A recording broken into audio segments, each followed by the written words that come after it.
Is the pain of separation controlling your life? Does your twin flame's behaviour make you feel less than enough? Does your unworthiness wound keep resurfacing? If we keep chasing them, if we keep seeking them for validation, the wound gets louder and the pain gets bigger. It's only in finding the worthiness within ourselves can we really find balance. My name is Angela Cleary. I'm a feminine empowerment coach. I specialise in healing after narcissistic abuse, and I also offer twin flame and spiritual guidance. This is the thing. The biggest wound we have is the unworthiness wound. It's connected to all of it. It's connected to our fear of rejection, our fear of abandonment, our inner self-disgust, our inner turmoil, all of it. There's just this massive wound. It comes from childhood, it comes from past relationships, it also comes from past lives, ancestral trauma as well. So we're carrying this wound, and it's a huge fucking wound. And we heal in layers. So, we can think, right, 1 minute we're fine, and the next minute we're not so fine. Like for me, this is my biggest wound. It keeps coming up again and again. And you can go through these phases. We do the right thing. We go into separation. We stop chasing. We stop seeking outside ourselves. We start to become empowered and sovereign again. And then all of a sudden, out of fucking nowhere, boom, you're back into that lower energy. And this happened for me. Like I was in a really bad, the month of March was really tough for me. Really tough. I was after setting boundaries in my connection, and my heart shattered, and I went into closed heart energy again. So that unworthiness wound had resurfaced again. But there was reason for it. Then I went back into, when I started to open my heart again, when I started to feel good again, when I started to heal the wounds and stopped chasing effectively. And I was only energetically chasing. I wasn't actually physically chasing. But I went into my sovereign state and my empowered state again. And then yesterday, out of fucking nowhere, boom, I'm back down to below fucking zero. Now, it only lasted a few hours, but it was an intense few hours. And I was like, what the fuck? Why am I having to feel this again? And, after yesterday evening, it flipped again. You know what I mean? I went from feeling so unworthy to feeling so happy. And then this morning, the shit hit the fan again. And all that pain came back up. And this morning only lasted a shorter amount of time than it did yesterday. But I was like, why is this coming back up again? And this is why I was guided to do this video. It's like, literally, I was like, what is going on? Like, even when we're not chasing, even when we're not allowing our twin flame to dictate our worth or allowing their behavior to make us feel like we're not enough, something will still trigger us, whether it's a dream. Like for me, it was this morning, it was a dream from last night. But yesterday, there was no triggers. It was literally out of nowhere. I think it's his energy as well. When he feels regret and when he feels bad for what he's done, I feel it as well, but I feel it intensely because that wound is still there. We can blame our twin flame all we want. We can blame them for hurting us. We can blame them for making us feel unworthy, but they're not actually to blame. They're not the cause of our wound. They just trigger it. They enhance it a lot, but they trigger it. They trigger a wound that's already there. We have to remember this. These wounds are within us.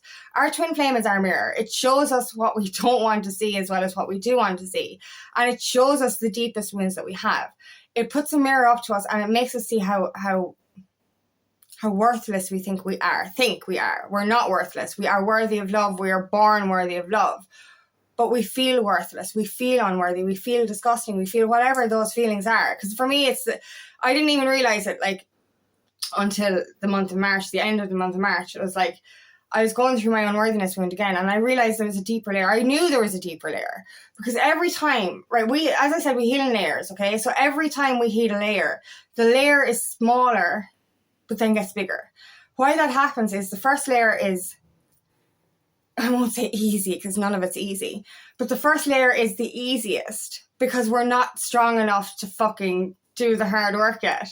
So we heal one layer of the unworthiness wound, which is fucking hard. And then when that layer is healed, we're stronger. So the next layer is actually bigger, but we're stronger than we were before, so we're able to handle it. And then we become stronger again, and the next layer is bigger. And it seems like, it seems every fucking layer is bigger than the last one. But eventually we do get to the biggest layer, and then we get to release it. But I've gotten to my biggest layer. I found my biggest layer, that self-disgust wound underneath that unworthiness wound, which comes from the persecution wound, the witch wound, and all that kind of stuff. Feeling shunned, shamed, unworthy, not chosen, all this kind of stuff. And, I thought that was cleared. Well, you see, this is the thing. We think we've cleared it. But you see, we might find the core wounds. For me, it was the self-disgust underneath the unworthiness. I found it.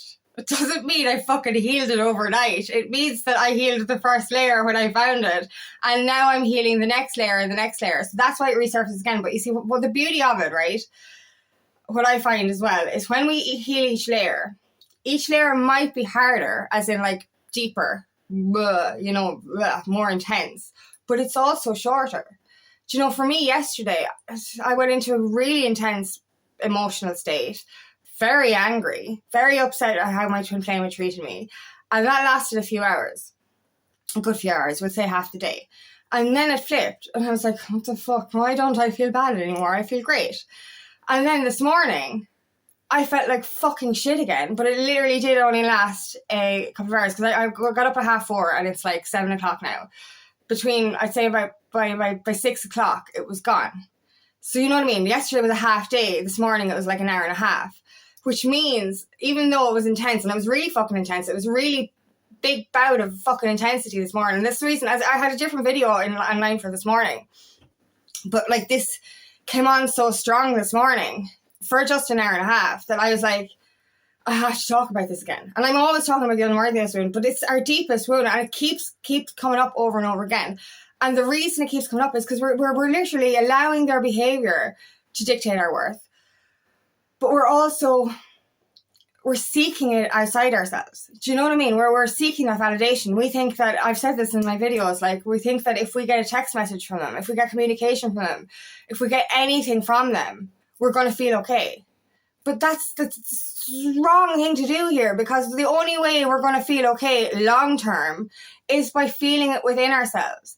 We have to heal that wound first. We cannot spend our lives seeking for somebody to tell us we're worthy, seeking for somebody to choose us, seeking for our twin flame to choose us. We have to choose ourselves. And this is it. You have to ask yourself, if you feel your twin flame isn't choosing you or doesn't think you're worthy. And like this, for me, it was loud and clear.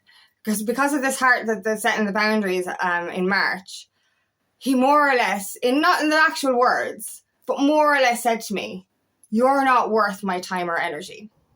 That's effectively what his reaction was to it, me setting a boundary. And I literally was told effectively by him that you're a worthless piece of shit, like effectively. And I was just like, okay. So I spent a full month in complete turmoil, believing that his behavior was true and like what he did was true, what like my unworthiness was true. But we have to remember, a person's behavior isn't a reflection of you, it's a reflection of them. And I was thinking about this morning. I used to feel so shitty about my childhood, so shitty about my past relationships, so shitty about how friends and family members treated me and exes treated me. It used to really dictate how I felt about myself. And I really spent my life thinking I'm a worthless piece of shit, because everyone just says I am anyway. Not in words, but in behaviours. But I look back now on the behaviours that once hurt me, really fucking damaged me. And I realise now, I'm not unworthy because of them. I'm not. I felt that way because of their treatment. But I've healed past that. I understand now that these weren't good people, or that they had their own wounding, or they were just fucking assholes. Do you know what I mean? And now I have to realise that, how can I flip that in my twin flame connection? Because the stuff I went through in the past only enhanced a wound that was already there. So if I was able to heal past those energies, it means I got stronger and I healed a part of my past wound. So I can do the same in my twin flame connection, because I know my twin flame isn't an asshole. He does asshole shit, but like he's not an asshole. He's a good person. I know he is. But what he does hurts me, but it only hurts me based on my level of wounding. As my past stuff did, it hurt me based on my level of wounding. I healed past that. Now I look back and I'm like, none of your behavior affects me anymore. And this is the thing. It's important to see this as well. We have to be triggered by our twin flame. We have to. Where we made a deal with our, the other half of our soul and said, trigger me, please trigger me so I can heal, and I'll trigger you so you can heal. But yet we sit here and we get angry. We sit here and blame them for all of our pain. They're not the cause of our pain. The pain comes from the past. They're there are guidance into what we have to heal. You know what I mean? We have to start feeling grateful for what they're doing, because they're supposed to be avoidant. They're supposed to be unreliable right now until we can start to rely on ourselves, if you get me. Do you know what I mean? Like, we have to stop. Their behavior will only change. It's mirrored energy, right? So they're treating us like shit because we treat ourselves like shit. Do you get me? So like, we're like, we don't feel worthy in ourselves. We don't feel like we're enough because we don't treat ourselves with the respect that we expect from other people. Because of our pain, because of our unworthiness, we treat ourselves badly. We punish ourselves. We don't have compassion for ourselves. We resent ourselves. There's that self-anger and that lack of forgiveness for ourselves. How do we expect our twin flame to forgive us, to respect us, to choose us, if we're not doing it ourselves first? We cannot sit here and expect them to fix us. We can't. And we cannot expect them to treat us right if we don't treat ourselves right. And it goes both ways. You know what I mean? They're not treating themselves right either. It's a mirrored energy.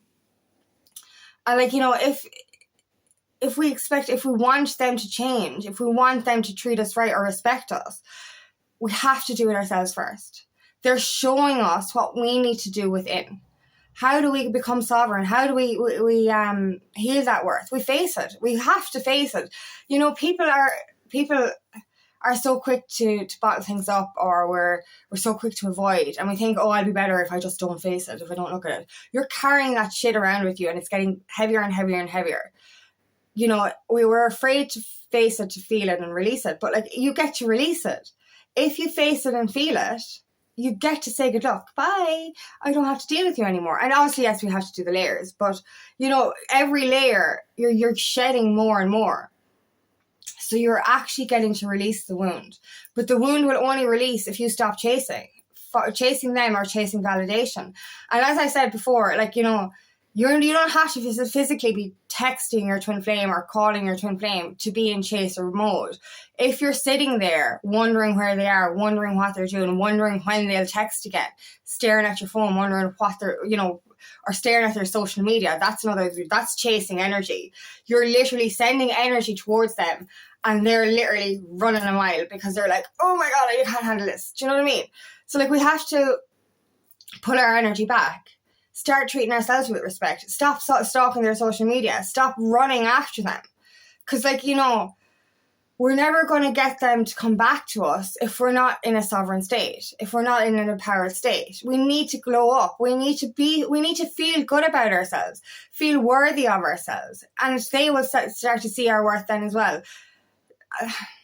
And I'm not saying they don't see our worth. They just don't know how to, I suppose, see their own worth either, because they're going through that as well. They're running as well because of their unworthiness wound. They don't feel worthy of you either. That's the thing. You know what I mean? Like, if you don't feel worthy of yourself, they don't feel worthy of themselves. So both of you have to heal that wound. The only way you can help them is by healing yourself. So you have to stop expecting that next text message. Stop waiting around. Yes, we can, you know, embody union within and then, you know, dream of union outside as well. But we can't overly attach to it. We need to remain detached, and we need to attach to ourselves, attach to that inner union. What can you do to make yourself feel good? You face the wounds. Ask yourself where it's coming from. You know, for me, the self-disgust wound, it obviously stems from the witch wound, the persecution wound. But I had to really face where it has stemmed from in this life. You know, and it stemmed from my childhood. It stemmed from my past relationships. It stemmed from the way people have treated me. But I have to stop believing the behavior of others over myself. Because I know I'm a great person. Great. And I'm going to say great. I'm not just a good person. I'm a fucking great person, right? A fucking unicorn. I know that I have done good for people. I do good for myself. I do good for this world. And I'm getting better every day. I'm not perfect, but I'm getting better every day. And I'm better than I used to be. So why would I sit here and knock myself down when I know I'm pure of heart? And I know I am. Like, back in the past, it's funny, like, back in the past, if somebody, like I remember, I moved, it's like nearly 9 years ago now, but I moved and I remember I had a clean slate. No one knew me down here. And this one was going out with a guy I was working with, and we were all in the pub, and she was Irish. And she was like, oh, Angela Cleary, I know you, I know what you did, oh Jesus, I know what you did. And I just looked at her and goes, okay, what the fuck? Initially, my first reaction was like, oh my God, what did I fucking do? And then I was like, hold on a second. If you just said to me that to me 10 years ago when I was living in my hometown, I would have been like, what the fuck? Because I used to drink all the time, and I was like, what did I do? But like, she said it to me after I'd spent years, a good few years, clean slate, you know, not doing anything embarrassing. And I was like, hold on now, what did I do? And I was like, tell me what I did. Go on, tell me, because I knew I had nothing to feel bad about. And she was like, oh no, I didn't mean that. I didn't mean it. I was like, yes, you see, I fucking win. Because I you know, what I'm trying to say is, I transformed my life, and I became the great person I am now, if you get me. And I am fucking great, right? So I became a good person. I became a better person. I'm not saying I was a bad person back then, but I probably did a lot of fucking shameful stuff or embarrassing things when I was drunk. But I can safely say I am worthy now. And I'm not saying I wasn't worthy back then, but I felt such shame and such self-disgust back then that I felt so unworthy. But I've transformed my life to such an extent that I remember my worthiness, right? Back then I forgot it. So what I'm trying to say is that I should be sitting here thinking about how brilliant I am. I'm not trying to be vain here. And you should be thinking about how brilliant you are. What I'm trying to say is we are all fucking brilliant. We're all amazing. And we should be sitting here remembering how amazing we are instead of thinking they haven't chose me, so I'm a useless piece of shit. Like, this is what, like, our worthiness comes from within. Comes from who you are in your heart and soul. Are you a good person? Of course you are. I'm not saying if you're not a good person, we're not worthy of love. We're all worthy of love. You know, we all are worthy of love. What I'm trying to say is we have to remember that we're worthy of love, and remember why we're here. We're all here. We all deserve to love and be loved. Our purpose in life is to love and be loved. But if we're constantly seeking outside ourselves, waiting for that next person and our twin flame to tell us that we're brilliant, we're going to forever feel empty, effectively. Because we're going to keep chasing something and we're never going to feel fulfilled. But if we go within, if we heal our wounds, if we validate ourselves, if we love ourselves, then we're not seeking outside. We're not sitting there like a fucking teenager going, when are they going to text me? Oh my God, I'm so sad. And then they text you and you're like, yay, I'm worthy. And then they don't text you and you're like, I'm unworthy. You can't live your life like that. You cannot get into union if you're still in the unworthiness wound. And, you know, thankfully, it does get easier. It goes layer by layer. But are you healing those layers, or are you avoiding those layers? Or are you, like, ask yourself, are you repeating the same shit? Is it the same, I'm in pain consistently because they're not texting me. Then they text you and you're like, yay. And then they ghost you and you're like, I'm in pain consistently, because you're not actually facing your shit. But are you actually feeling the pain, going into the pain and releasing the pain, becoming empowered, and then healing your next layer when the next thing happens? But are you constantly waiting for them to tell you everything's going to be okay? You don't have to heal your shit. Let's get together. They're not going to do that. They're not going to say, let's just put a band-aid over everything and let's get it on. No, they're fucking not. They're literally fucking, we're opening the fucking wounds so that we can heal them. And isn't it just so beautiful to think that when you do get into divine union, the shit will be healed. There'll be nothing nasty in the way. None of those insecurities to dampen the fucking honeymoon cycle. The honeymoon period will last forever because you're not in the energy of, I'm so sad, you didn't look at me properly today. Why? You know the way, you know when you get into a relationship and you're so fucking insecure that if they say something, or if they didn't say something, or if they didn't say hello the way they were supposed to say hello, you're like, I'm so sad because you made me feel unworthy and I really want you to give me a hug.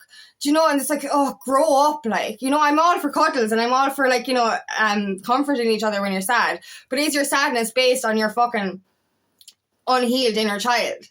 And it's like, oh, read my mind. I'm fine, but read my mind. Oh, what are we like? You know, we all did that in relationships. It's like, you read my mind now. And if you don't read my mind, then you're an asshole. And it's like, heal your fucking shit. So, like, effectively, we're getting to heal our shit before we get into union. But if you continue to remain unhealed, remain avoidant of your growth and your unworthiness wound, you're literally going to be in this I'm fine energy and I'm really insecure because you didn't fucking do this. It's going to keep going like that. You're going to get the same kind of contact and you're going to get the same kind of energy and you're going to be like, oh my God, yay. And then you're going to be like, oh my God, no. And it's going to go round and round and round and round and round again and again and again and again and again. And this can last fucking years if you don't fucking heal. If you don't actually face that wound. If you don't actually stop chasing. So stop searching their social media. Stop texting them. Stop fucking expecting them to heal you. They can't heal you. They're not going to say, as I said, they're not going to turn around to you and go on, you avoid your healing and we'll get together. They're not going to say that. They're effectively energetically saying, heal your shit, I heal my shit, and then we have union. But we're not going to be able to get there before then. You know what I mean? So stop avoiding, stop running, heal the layers, and find that worthiness within you. Because it's already there. You just need to see it first. Start treating yourself right if you expect them to start treating you right as well. Mirrored energy. So thank you so much for listening today, and I really hope this resonates. If it does, please like and share. And please subscribe to my channel so I can reach as many people as possible. And if you'd like help on your journey, please book me for a free discovery call today. Love nothing more than to help in your path. Also, I have another channel called Aligning with Angie, where I share guided meditation every week. The info for that is in the description box. And I'm hosting a free feminine empowerment workshop next Wednesday, the 13th of May at 6 p.m. Ireland, UK time. This is a safe space for us ladies to come together, and we're building a sisterhood and community effectively, and we're here to share and heal and grow together. If you want info for that, please comment below.